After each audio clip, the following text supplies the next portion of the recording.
Tadi di pidato Bapak menarik sekali, Bapak menyebutkan soal karakter kompetisi yang berada di yang Bapak junjung gitu ya selama ini. Tapi di gelaran Munas ini Bapak terpilih secara aklamasi dan keterpilihan Bapak tidak lepas dari isu adanya intervensi kekuasaan di balik penyelenggaraan Munas ini, Pak. Bagaimana yang pertama bagaimana Bapak menanggapi kabar tersebut?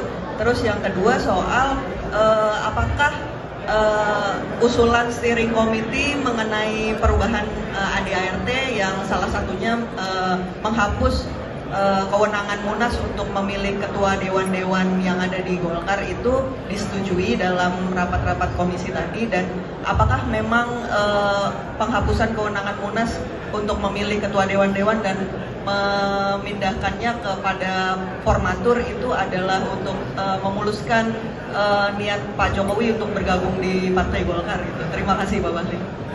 Yang pertama, Mbak, mazhab saya itu mazhab kompetisi.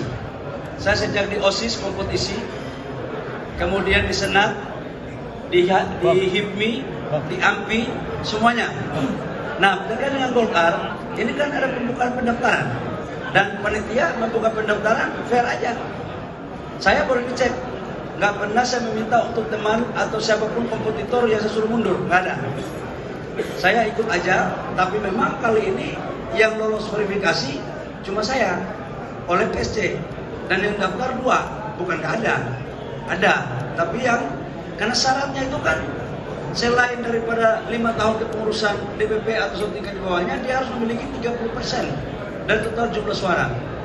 Nah, saya sudah dapat waktu saya daftar 470 suara, 469 suara ya. 469 waktu saya daftar.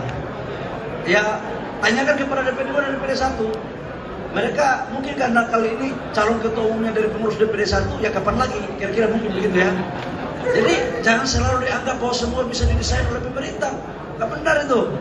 Ya, yang kedua, intervensi pemerintah. Intervensi yang mana?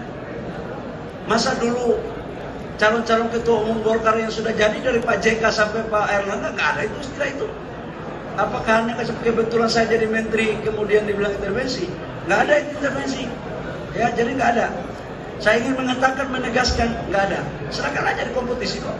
Saya juga lebih senang sebenarnya kompetisi. Tapi kalau nggak ada ya mau apa lagi? Gitu kan? Ini juga bagian dari demokrasi. Ya, bukan berarti saya dipilih secara aklamasi itu kemudian tidak demokrasi. Demokrasi juga, Mbak. Ya. Yang berikut, kalau dibilang ada intervensi dari pemerintah, nggak ada itu. Saya nggak pernah diintervensi dan DPD 2 nggak pernah ditelepon. Siapa yang menelpon mereka? Kalau saya nelpon dia, yang namanya saya cari suara, gimana gue nggak nelpon? Ya kan? Masa saya menteri nelpon cari suara dibilang intervensi dari atasan saya, kan nggak ada urusan, gitu ya, Mbak ya.